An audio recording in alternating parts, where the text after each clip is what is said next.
12 जिलों में आज लू चलने की संभावना है। अंबाड़ा, पंचकुला, करनाल, यमुनानगर पूरा जो है बरसात की संभावना भी हो सकता है कि गर्मी ने हालात जो है खराब कर रखे पूरे के पूरे हरियाणा में। एक तो गर्मी ने मार दिए और ऊपर से बिजली ने बेहाल कर रखा। 5 ਜ਼ਿਲ੍ਹਿਆਂ ਦੇ ਵਿੱਚ ਬਾਰਿਸ਼ ਦਾ ਵੀ ਅਲਰਟ ਜਿਹੜਾ ਆ ਉਹ ਦਿੱਤਾ ਹੋਇਆ। ਜਿਹੜੀ ਗਰਮੀ ਮਈ ਜੂਨ ਦੀ ਹੈਗੀ ਆ ਜ਼ਰੂਰ ਆਉਣ ਵਾਲੇ ਦਿਨਾਂ ਦੇ ਵਿੱਚ ਵੱਟ ਕੱਢੇਗੀ। मोहाली का इलाका है जामपुर, तो वहाँ पिछले 3-4 दिनों से बिजली डिस्टर्ब है। एक तो गर्मी ने मार दिया, ऊपर से बिजली ने मार दिया। लोगों के घर में पानी तक पीने का खत्म हो गया।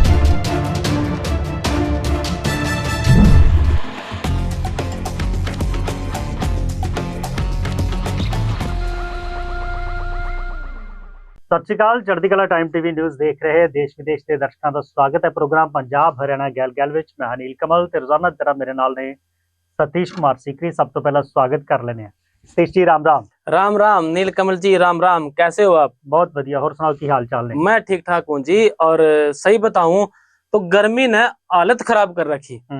गर्मी जो है आजकल के टाइम में बहुत ज्यादा बढ़ गई और उम्मीद करें कि बरसात हो तो यह गर्मी कम हो है। तो लेकिन हरियाणा से मैं बात करूं, हरियाणा का जो तापमान है वो 45 डिग्री पार कर गया। दक्षिण हरियाणा में 12 जिलों में आज लू चलने की संभावना है। वे दिन भर जो है लू चलेगी और लगभग ये 2 दिन का अल्टीमेटम इसका चलती रहेगी। इसमें सिरसा, हिसार, भिवानी, परला इलाका, जो परले वाला इलाका है उसमें इस साइड वाला फरीदाबाद और परवल भी आ गया। यहाँ पे जो है हीट वेव चलने की संभावना है और सावधानी बरतने की अपील है लोगों से कि गर्मी से बचने के जो उपाय वो कर सकते हैं वो करें। अनावश्यक बाहर ना निकले, पशुओं को अपने टाइम पे जो है वो छाया में कर दें क्योंकि गर्मी ज्यादा रहेगी। अरे ये बात करला गेल में बरसात की, पंचकुले में, करनाल में और जो है ये जो आसपास के क्षेत्र है अंबाड़ा, पंचकुला, करनाल, यमुनानगर पूरा जो है बरसात की संभावना भी हो सकता है। बरसात हो जो पहली बार ऐसा होया सिरसा में कि 8वीं तक के जो स्कूल हैं वो 7 बजे से लेकर 12 बजे तक जो है वो खुलेंगे। और फतेहाबाद में भी ऐसा ही है, स्कूलों का जो टाइम टेबल है वो चेंज कर दिया गर्मी ज्यादा बढ़ने की वजह से। और एक बात हो रहा है कि गर्मी की छुट्टियों का छोटे छोटे बालक बड़ा इंतजार करें। 1 तारीख से लेकर 30 तारीख तक गर्मी की छुट्टियां रहेंगी, समर वेकेशन जिसने कहते हैं स्कूलों में। और उसके बावजूद भी डीसी साहब को ये अपना फैसला लेने का अधिकार है कि वो छुट्टियों में कुछ बढ़ाना चाहे गर्मी की वजह से, वो उनके अधिकार अपने यहाँ अगर रही। आपने हालचाल पूछा था तो हालचाल ये है कि गर्मी ने हालात जो है खराब कर रखे पूरे के पूरे हरियाणा में। एक तो गर्मी ने मार दिए और ऊपर से बिजली ने बेहाल कर रखा। बिजली की बात करें नील कमल जी, आपके पंजाब में क्या हालात हैं बिजली के? क्योंकि हरियाणा सरकार का तो दावा है हम 24 घंटे बिजली देवा। हालांकि दावा है 24 घंटे बिजली कड़ी नहीं होती। इतनी गर्मी में कड़ी लाइन खराब होगी, लाइन लॉस हो गया, कहीं कुछ हो रहेगा, बिजली 24 घंटे नहीं चलती और लोग परेशान जरूर रहते हैं। और पंजाब की बात करें तो पंजाब के हालात जो है वो कैसे हैं? बिल्कुल, पंजाब दे विच भी जे कहिए तां फिलहाल जे मौसम का जिक्र करिए तां हीट वेव जड़ी है वो हैगी है। जे कहिए तां लू चल गई, लू भी चल रही है। दिन के मुकाबले कहिए तां रातां भी जड़ियां ने वो बहुत गर्म ने। हालांकि 1-2 दिन तो कहिए तां रात नूं जड़ी हैगी है वो जरूर हवा चल रही है, थोड़ी बहुती राहत देने वाली खबर है। पर पुरवाई चलने लगी। बिल्कुल बिल्कुल। ते कहिए तां अलर्ट भी जड़ा हैगा, येलो अलर्ट जड़ा हैगा मौसम विभाग ने जरूर जारी किया हैगा। 21, 23, 24 ਤੇ 25 ਤਰੀਕ ਨੂੰ ਜਿਹੜਾ ਹੈਗਾ ਇਸ ਦੌਰਾਨ 16 ਜ਼ਿਲ੍ਹਿਆਂ ਦੇ ਵਿੱਚ ਜਿਹੜੀ ਹੈਗੀ ਉਹ ਕੀ ਕਹਿੰਦੇ ਨੇ ਗਰਜ ਦੇ ਨਾਲ ਧੂਲ ਭਰੀ ਆਂधी ਜਿਹੜੀ ਆ ਉਹ ਚੱਲਣ ਦੀ ਜਿਹੜਾ ਹੈ ਅਲਰਟ ਦਿੱਤਾ ਗਿਆ। ਹਾਲਾਂਕਿ ਗਰਮੀ ਇਸੇ ਤਰ੍ਹਾਂ ਹੈਗੀ ਹੈ, ਕਿਸ ਤਰ੍ਹਾਂ ਦੀ ਰਾਹਤ ਮਿਲਦੀ ਹੈ ਇਹ ਦੇਖਣ ਵਾਲੀ ਗੱਲ ਹੋਵੇਗੀ ਕਿਉਂਕਿ ਮੌਸਮ ਵਿਭਾਗ ਪਹਿਲਾਂ ਵੀ ਕਈ ਵਾਰ ਲੂ ਦਾ ਜਦੋਂ ਅਲਰਟ ਦਿੰਦਾ ਸੀ ਉਦੋਂ ਮੌਸਮ ਦੇ ਵਿੱਚ ਬਾਰਿਸ਼ ਆਈ ਤਾਂ ਮੌਸਮ ਥੋੜਾ ਠੰਡਾ ਹੋ ਗਿਆ। ਪਰ ਕਹੀਏ ਤਾਂ 5 ਜ਼ਿਲ੍ਹਿਆਂ ਦੇ ਵਿੱਚ बारिश का भी अलर्ट जड़ा है वो दिता होया तां कुछ थावां दे उत्ते राहत मिल सकती है। पर ਜਿਹੜੀ ਗਰਮੀ ਮਈ ਜੂਨ ਦੀ ਹੈਗੀ ਆ ਜ਼ਰੂਰ ਆਉਣ ਵਾਲੇ ਦਿਨਾਂ ਦੇ ਵਿੱਚ ਵੱਟ ਕੱਢੇਗੀ। ਜਿੱਥੋਂ ਤੱਕ ਬਿਜਲੀ ਦੀ ਗੱਲ ਹੈਗੀ ਆ, ਜਿਸ ਤਰ੍ਹਾਂ ਦੀ ਗਰਮੀ ਹੈਗੀ ਹੈ ਇਹਦੇ ਵਿੱਚ ਜ਼ਾਹਿਰ ਤੌਰ ਤੇ ਜੇ ਬਿਜਲੀ 4-5 ਘੰਟੇ ਲਈ ਵੀ ਚਲੀ ਜਾਂਦੀ ਹੈ ਤਾਂ ਉਹ ਪਰੇਸ਼ਾਨੀ ਜ਼ਰੂਰ ਪੈਦਾ ਕਰਦੀ ਹੈ। ਹਾਲਾਂਕਿ ਇਨਵਰਟਰ ਜ਼ਰੂਰ ਕਈ ਵਾਰ ਕੰਮ ਜਿਹੜਾ ਹੈਗਾ 4-5 ਘੰਟੇ ਕੱਢ ਦਿੰਦੇ ਨੇ, ਪਰ ਇਸ ਦੇ ਬਾਵਜੂਦ ਜੇ ਬਿਜਲੀ ਸਾਰੀ ਰਾਤ ਬੰਦ ਰਵੇ ਤਾਂ ਫਿਰ ਜਿਹੜੀ ਹੈ ਉਹ ਲੋਕ ਜ਼ਿਆਦਾ ਪਰੇਸ਼ਾਨ ਹੋ ਜਾਂਦੇ ਨੇ। ਤਾਂ ਪੰਜਾਬ ਦੇ ਵਿੱਚ ਜ਼ਰੂਰ ਹਾਲਾਤ ਬਿਹਤਰ ਜ਼ਰੂਰ ਹੈਗੇ ਨੇ ਬਿਜਲੀ ਦੇ, ਪਰ ਕੁਝ ਥਾਵਾਂ ਤੇ ਜਿੱਥੇ ਕੱਟ ਦੀ ਸਥਿਤੀ ਹੈਗੀ ਹੈ ਜਾਂ ਜਿੱਥੇ ਕੋਈ ਡਿਫੈਕਟਡ ਆ ਜਾਂਦਾ ਹੈ ਜਾਂ ਜਿੱਥੇ ਕੋਈ ਕੰਮ ਜ਼ਿਆਦਾ ਚੱਲ ਰਿਹਾ, ਉੱਥੇ ਜ਼ਰੂਰ ਇਹ ਸਥਿਤੀ ਹੈਗੀ ਹੈ ਕਿ लंबे कट्टां दे नाल लोकां नूं जूझना पै रहा। नीलकमल जी, मैं कल पंजाब में मोहाली का इलाका है जामपुर, चंडीगढ़ के साथ लगता इलाका है, और उसकी अगर मैं बात करूं तो वहां पिछले 3-4 दिनों से बिजली डिस्टर्ब है। लोग जो है हर रोज रात को गलियों में होते हैं, छोटे छोटे बच्चे जो है वो बाहर कहीं दूर से पानी बोतलों में लेंदे हुए नजर आए।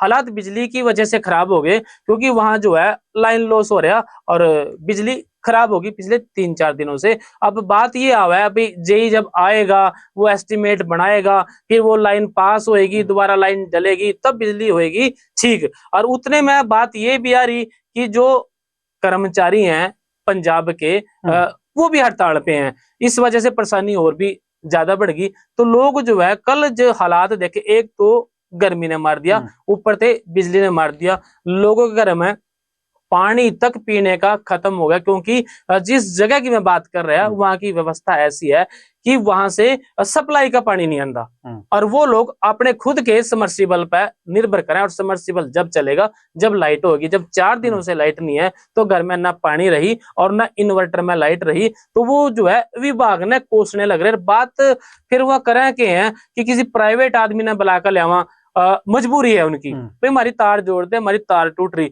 वो उन पैसे 10 की बजाय 20 रुपए लेगा, तार जोड़ के जाएगा।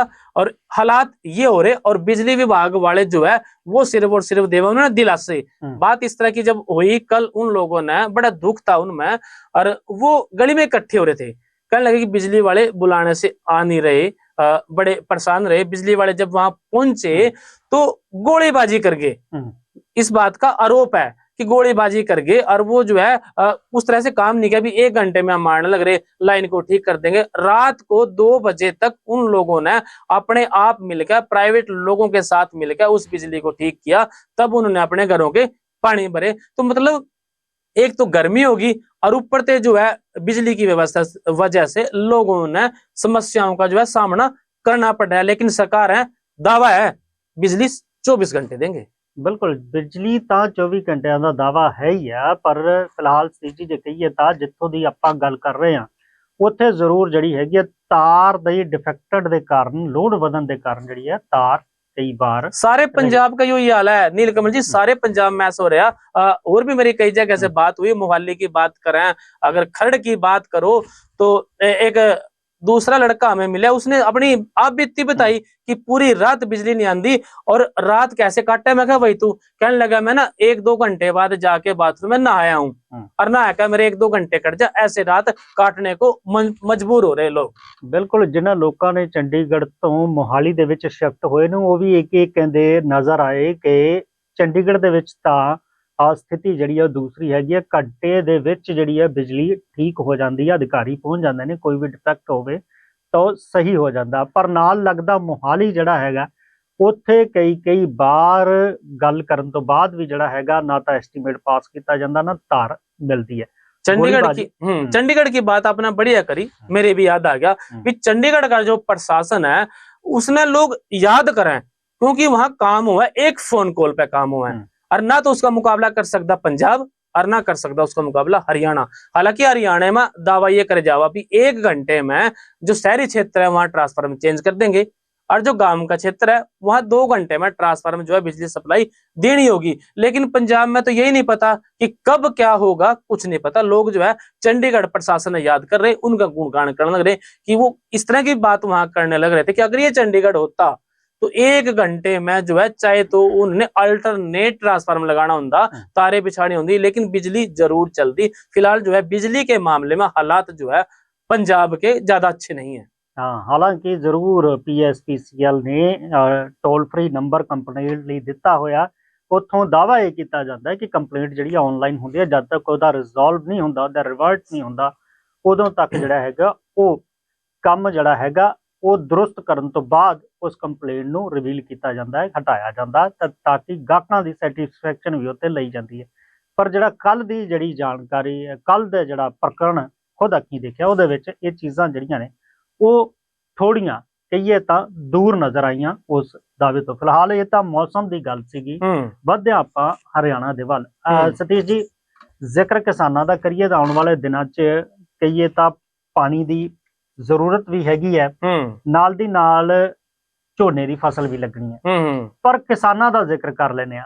ਜ਼ਿਕਰ ਕਿਸਾਨਾਂ ਦਾ ਇਸ ਕਰਕੇ ਕਿ ਸਰਕਾਰ ਨੇ ਹੁਣ ਹਰਿਆਣਾ ਦੀ ਨੇ ਫਸਲੀ ਕਰਜ਼ੇ ਦਾ ਜਿਹੜਾ ਵਿਆਜ ਹੈਗਾ ਉਸ ਨੂੰ ਕਹੀਏ ਤੇ ਮਾਫ ਕਰ ਦਿੱਤਾ ਹੈ ਕਿ ਬਿਨਾਂ ਵਿਆਜ ਦੇ ਜਿਹੜਾ ਹੈ ਉਹ ਕਰਜ਼ਾ ਲਿਆ ਜਾਵੇ। ਕੀ ਕੁਝ ਪੂਰੀ ਜਿਹੜੀ ਹੈਗੀ ਹੈ ਸਥਿਤੀ ਹੈਗੀ ਹੈ, ਕਿਉਂਕਿ ਕਰਜ਼ਾ ਜਿਹੜਾ ਹੈਗਾ वो ब्याज वसूलन तो रोक ला देती है। नीलकमल जी बिल्कुल सही बात है। यह किसानों के लिए हरियाणा में बड़ी खुशी की बात है कि अब जो है जो फसली ऋण है फैक्सों में कोऑपरेटिव सोसाइटियों में किसानों तय फसल का ऋण दिया जावा भी, ताकि वो अपने बीज ले सके, दवाइयां ले सके, खाद ले सके और अपनी फसल तैयार कर लें। और फसल तैयार ये जो बड़े छोटे से टाइम के लिए हुआ, लगभग 6 महीने के लिए, जब तक फसल हुआ, फिर अपनी फसल ना बेच के उस ऋण ने भर दो। और उस पर जो है सरकार ब्याज लेवा थी 7%। पहले ये ब्याज था 4%। जो बीजेपी की सरकार है, इन्होंने अप्रैल में एक लेटर जारी करा था और ये ऑर्डर कर दिए थे भी जो 7% पे ये ब्याज से वसूली करो कर्जे की। जो कर्जा दिया गया है उसको पूरा करो 7% पे।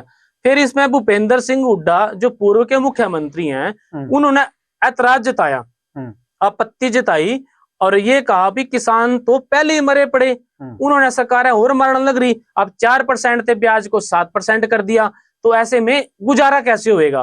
फिर सरकार ने उनकी बात पर जरूर ध्यान दिया और फिलहाल जो है ये आदेश ऑर्डर था जो वो कैंसिल कर दिया, वापस ले दिया।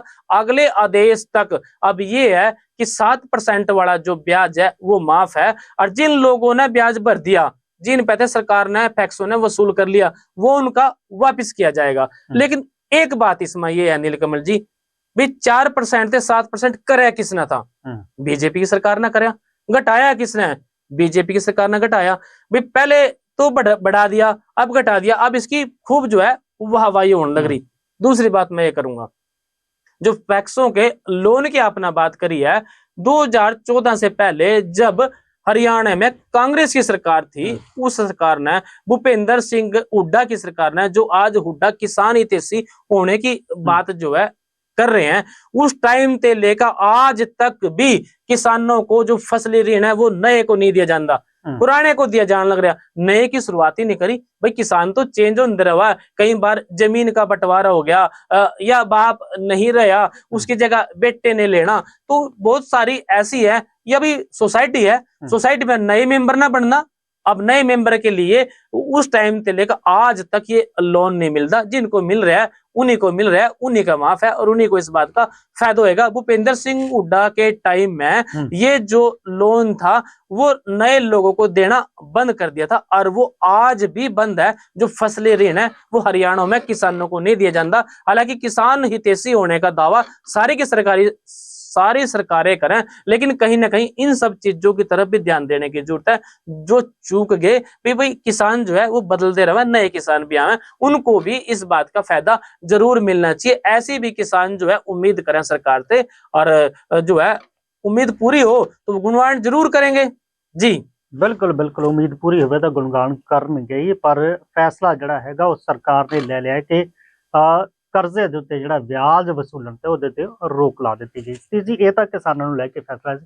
ਹੁਣ ਕੈਥਲ ਦਾ ਇੱਕ ਪਿੰਡ ਹੈਗਾ ਪੋਲੜ, ਜਿੱਥੋਂ ਦੀ ਖਬਰ ਨੂੰ ਲੈ ਕੇ ਬੜੀ ਚਰਚਾ ਚੱਲ ਰਹੀ ਹੈ ਕਿ ਆਰਕੀਓਲੋਜੀਕਲ ਸਰਵੇ ਆਫ ਇੰਡੀਆ ਜਿਹੜੀ ਹੈਗੀ ਹੈ, ਜਿਹੜਾ ਪੁਰਾਤੱਤਵ ਵਿਭਾਗ ਹੈਗਾ, ਉਸ ਨੇ ਉੱਥੋਂ ਦੇ 200 ਦੇ ਕਰੀਬ ਘਰ ਜਿਹੜੇ ਨੇ ਉਹਨਾਂ ਨੂੰ ਆਇਡੈਂਟੀਫਾਈ ਕੀਤਾ ਹੈ ਕਿ ਤੁਸੀਂ ਇਹ ਜਿਹੜਾ ਹੈਗਾ ਘਰ ਆਪਣੇ ਖਾਲੀ ਕਰ ਦੇਵੋ, ਕਿ ਉਹ ਉੱਥੇ ਖੁਦਾਈ ਕਰਨਾ ਚਾਹੁੰਦੇ ਨੇ। ਤਾਂ ਇਸ ਨੂੰ ਲੈ ਕੇ ਜਿਹੜੇ ਲੋਕ ਨੇ ਉਹ ਵੀ ਕਹਿ ਰਹੇ ਨੇ ਕਿ ਇੰਨੀ ਦੇਰ ਤੋਂ ਆਪਾਂ ਇੱਥੇ ਰਹਿ ਰਹੇ ਹਾਂ, ਇੱਥੇ ਸਾਡਾ ਜਨਮ ਹੋਇਆ, ਅਸੀਂ ਇਸ ਨੂੰ ਛੱਡ ਕੇ ਕਿਵੇਂ ਜਾਈਏ। ਤਾਂ ਕੀ ਪੂਰੀ ਸਥਿਤੀ ਇਸ ਵੇਲੇ ਦੀ ਹੈਗੀ ਹੈ? नीलकमल जी, ASI की अपना बात करी, भारतीय पुरातत्व सर्वेक्षण, और यू जो है इन्होंने नोटिस दे दिया इस गांव को खाली करने का। नोटिस जो है गांव के लगभग 200 से थोड़े से ऊपर लोग हैं, उनको ये नोटिस गया भी इस जगह ना खाली कर दो, आदेश दे दिया। और ग्रामीण जिस तरह की आपने बात की भी, जड़ा आदमी का जन्म हो रहा हो, जड़ा पढ़ रहा हो, जहां सारी जिंदगी की कमाई लगा रखी हो, घर बना रखे, उन्हें खाली किस तरह करता? ना तो इनके पास रजिस्ट्री है और ना इनके पास दूसरे और पैसे, अभी जगह भी नहीं, अभी दूसरी जगह ये चले जावे। तो इन्हें ना अब दिक्कत महसूस हो रही। और इस बात में एक बात सामने यह भी आई भी, जब नोटिस आए, सच्चाई कितनी है वो तय में जाने की जरूरत है। भी जब नोटिस आए, एक बुढ़िया ना वो नोटिस मिला, तो उसी दौरान जो है उसका जो है कुछ टाइम बाद हार्ट अटैक हो गया, क्योंकि आदमी इमोशनल हुआ है भी, सारी जिंदगी यहाँ काट दी हमने और इस जगह को खाली करना पड़ रहा। जमीन, अब मामला क्या है? मामला ये है कि इन लोगों के पास यू कैथल का पोलड़ गांव है, इन लोगों के पास जो है जमीन की रजिस्ट्री नहीं है और सिर्फ भावना है। भावना ये है भी हमारे घर हैं, हम यहाँ झोपड़ियां बनाकर रहने लगे थे, आज घर बना लिए और हम जो है यहाँ रहना चाहते हैं। एक बात यह, और विडंबना यू है कि ना तो यू पंचायत में लगता और ना यू लगता नगर पालिका में, क्योंकि सीवन में, ये सीवन का के पास गांव है कैथल, सीवन बन गई नगर पालिका और नगर पालिका ने इसको अपने अंडर लिया नहीं और पंचायत में ये था नहीं, क्योंकि पहले पंचायत थी सीवन की, अभी ना इसमें कोई पंचायत रहा, ना कोई नेता रहा बात करने वाला जो अपनी बात ना आगे जाकर रख सका। तो मुसीबत बड़ी होगी इन लोगों वास्ते, ना तो रजिस्ट्री है, ना कोई नेता है और ना पंचायत है और ना नगर पालिका है। तो लोग ये बड़े परेशान चल रहे हैं। इसमें हालांकि डीसी साहब ने जो बात कही वो ये कहा भी कानून के दायरे में रहकर बात की जाएगी, जो भी दायरे में होगा कानून के उस तरीके से काम किया जाएगा। लोगों ने उम्मीद हुआ है प्रशासन से, उम्मीद हुआ है विधायक से, विधायक साहब ने इसमें कह दिया मैं जनता के साथ हूँ। अब जनता के साथ है तो घर तो वहां रहने से रहे, भी नोटिस दे दिया, नोटिस तो के अनुसार तो खाली करना पड़ेगा। अब इसने कहा भी मैं सरकार से अपील करूंगा, अब भाई जो है ना देवेंद्र हंस की बात है, अपील करूंगा भी इन लोगों को अगर ऐसी नौबत आती है तो दूसरी जगह रहने की व्यवस्था की जाए, जगह दी जाए। ये 206 घर हैं, 206 घरों को जो है नोटिस दिया गया और पूरा गांव की अगर बात करें तो गांव में 600 घर हैं, लगभग 2500 से 2700 की यहाँ पे वोटर की बात हुआ है। अब बात है नीलकमल जी 48 किलो की, 48 साढ़े 48 एकड़, 48.31 एकड़ भूमि पे जो है ASI ने दावा कराया, भारतीय पुरातत्व विभाग ने। जी पुरातत्व विभाग दावा कर रहा, नोटिस दे दिता, आखिर खुदाई किस चीज की वो करना चाहता है, उत्थे लभना की चाहता है, या किहड़ियां चीजां ने जिन्हां नूं वो सुरक्षित करना चाहता है? मैं नीलकमल जी उन्होंने इतिहास से जोड़ रहे इस चीज ना, वो खुदाई कुछ नहीं करनी, उन्होंने अपने जमीन को कब्जे में करना, भी जमीन हमारी है, हम अपने ने कब्जे में करा, आगे वो क्या करते हैं वो अलग बात है। अब इसमें कुछ जमीन जो है खेती के लिए प्रयोग होने लग रही, कुछ जमीन पे घर बन रहे, एक प्राचीन मंदिर भी है, सरस्वती मंदिर है यहाँ पे, और विभाग का दावा है भी हमने 1926 में यह जमीन मुआवजा देकर अपने आप ले ली थी, अपने नाम कर ली थी, जमीन हमारी है। अब उन्होंने नाम क्यों करी? लोग तो को अभी एक गांव का इतिहास की अगर हम बात करें 1947 में लगभग गांव बसा था। ये दावा ये है कि पुख्ता नहीं है इसका, लोगों का दावा है, उनकी जुबान नहीं है भी जंगलों को साफ करके हम यहाँ झोपड़ी बनाकर रहने लगे थे, और ये भी इस पर दावा करे। दावा क्यों करे? पुरातत्व विभाग का जो मानना है वो ये है भी जो रावण के दादा थे, रामायण तो सबने देखी है, रामायण से कोई अनजान नहीं है, आजकल के बच्चे हों तो दूसरी बात है। रामायण में जो रावण थे उनके दादा की तपोभूमि है यहाँ, और जो एक प्रोफेसर है ब्रिज बिहारी भारद्वाज, उसके अनुसार गांव जो पोलड़ है वो रावण के दादा का तपोस्थल है, उसकी तपो ये जो है ना पुलस्त मुनि थे उनकी तपोभूमि है। और यहाँ पे जो है एक मंदिर है, और मंदिर का जो इतिहास की बात करें, जो एक बीवी भारद्वाज है वो बताते हैं कि सदियों पुराना मंदिर है, शिवलिंग है, और जो है इसमें पुलिस तस्य जो ऋषि थे उनके काल से ये जुड़े हुए हैं, मतलब प्राचीन इतिहास से जुड़ी जगह है। सदियां गुजर गई, सैकड़ों साल गुजर गए, और रामायण को उस टाइम से जुड़े है बतावा इसना। और प्राचीन शहर है भाई, ये उजड़ का दोबारा बस गया। पहले ये कभी ना कभी कोई शहर था, थे पोलड इसका नाम है। अभी थे का मतलब होता है जो दोबारा से बसना, भी जहां पहले कभी आबादी रही हो, तो थे पोलड आज इसका नाम पड़ गया। वो कहते हैं कि ये थे पोलड मारा है, पुरातात्विक जो है इस पर ये इतिहास से जुड़ा हुआ है। इसीलिए जो है इस गांव को की जो जगह है उसको अपने कब्जे में वो लेना चाहा, दावा है भी जगह मारी है। और लोगों के पास क्या है, सिर्फ और सिर्फ भावना। बिल्कुल बिल्कुल, लोगों के कोल भावना हैगी आ, पर भावना इस करके भी है कि जिस जमीन दे नाल ਉਹ जुड़े ने, जिथे जन्म होया, जिथे उन्होंने जिंदगी दे साल कढ़े, तो फिर उस पिंड दे नाल, उस जमीन नाल भावनात्मक जुड़ाव जरूर हो जाता है। जेकर उन्होंने किते भेजना ही है जां फिर उन्होंने घरां नूं खाली करवाउणा, तां थोड़ी जिम्मेवारी ये भी बन जाती है कि किते ना किते उन्हां दे मुड़ वसेबे दा जिहड़ा है प्रबंध कीता जावे, कि आखिर वो जे इत्थों चले जांदे ने, जमीन छड्डदे ने, तां फिर लोग जाके वसणगे किथे, रहण किथे। ਇਹ ਵੀ ਥੋੜੀ ਜਿਹੀ ਸਥਿਤੀ ਹੈਗੀ ਹੈ। ਜਿਵੇਂ ਤੁਸੀਂ ਵਿਧਾਇਕ ਦਾ ਜ਼ਿਕਰ ਕੀਤਾ ਹੈ ਕਿ ਉਹ ਪਿੰਡ ਦੇ ਲੋਕਾਂ ਦੇ ਨਾਲ ਨੇ, ਹੁਣ ਤਾਂ ਨੋਟਿਸ ਆ ਗਿਆ ਹੈ। ਅੱਗੇ ਆਰਕੀਓਲੋਜੀਕਲ ਸਰਵੇ ਆਫ ਇੰਡੀਆ ਜਿਹੜਾ ਹੈਗਾ, ਪੁਰਾਤੱਤਵ ਵਿਭਾਗ, ਉਹ ਖੁਦਾਈ ਕਰਨਾ ਚਾਹੁੰਦਾ ਉੱਥੇ, ਇਸ ਨੂੰ ਦੇਖਣਾ ਚਾਹੁੰਦਾ ਕਿ ਉੱਥੇ ਕੀ ਕੁਝ ਚੀਜ਼ਾਂ ਹੈਗੀਆਂ, ਤੇ ਸਭ ਦੇ ਵਿਚਾਲੇ ਜਿਹੜਾ ਹੈਗਾ ਉਹ ਭਾਵਨਾ ਵੀ जुड़ी हुई है। इतिहास को संभालना भी नीलकमल जी बड़ा जरूरी है, क्योंकि चीजों को दाएं बाएं कई बार करना पड़ जाए, सरकार की मजबूरी हो जाए। पहलगांव की मैं नीलकमल जी एक बात मेरे याद आई, बड़ी चर्चा चल रही पिछले 2-3 दिनों से, कि जो अपना अमृतसर साहब में स्वर्ण मंदिर है, उसका एक जिक्र हो रहा है बार बार खबरों में। उसमें जो है दावा इस तरह का किया गया था कि जो है 170 कौन सी मिसाइल थी उसको तैनात किया गया था भी, ताकि यहाँ पे कोई हमला ना हो। और उस बात को लेकर जो है कई तरह के बयान सामने आए। ये पूरा मामला क्या था नीलकमल जी? क्योंकि लोगों की भावनाएं यहाँ से जुड़ी हुई हैं, और उधर से पाकिस्तान के बाद जो है एयर स्ट्राइक हुई, तो कई जगह को सुरक्षित करने की बात रहेगी भाई। बहुत सारी चीजें हमारी ऐसी हैं जिसको संभालना बड़ा जरूरी था।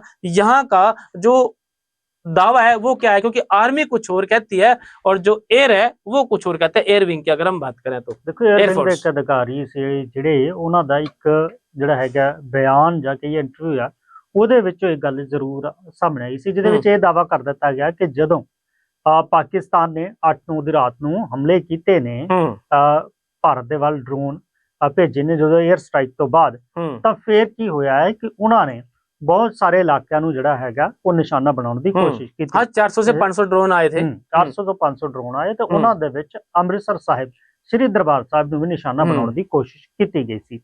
ਇੱਕ ਅਧਿਕਾਰੀ ਨੇ ਇਹ ਜ਼ਰੂਰ ਦਾਵਾ ਕਰ ਦਿੱਤਾ ਕਿ ਸ੍ਰੀ ਦਰਬਾਰ ਸਾਹਿਬ ਦਾ ਜਿਹੜਾ ਪਰਿਸਰ ਹੈਗਾ, ਉਹਦੇ ਵਿੱਚ ਜਿਹੜਾ ਹੈਗਾ 에ਅਰ ਡਿਫੈਂਸ ਗਨ ਜਿਹੜੀ ਹੈਗੀ ਆ, ਉਹਨੂੰ 에ਅਰ ਡਿਫੈਂਸ ਸਿਸਟਮ ਨੂੰ ਜਿਹੜਾ ਹੈ ਉਹ ਲਗਾਇਆ ਗਿਆ ਸੀ। ਤਾਂ ਬਕਾਇਦਾ ਇਸ ਦੇ ਲਈ ਜਿਹੜੀ ਹੈਗੀ ਆ ਹੈਡ ਗ੍ਰੰਥੀ ਕੋਲੋਂ ਪਰਮਿਸ਼ਨ ਲਈ ਗਈ ਸੀ, ਜਿਸ ਤੋਂ ਬਾਅਦ ਵਿਵਾਦ ਹੋ ਗਿਆ।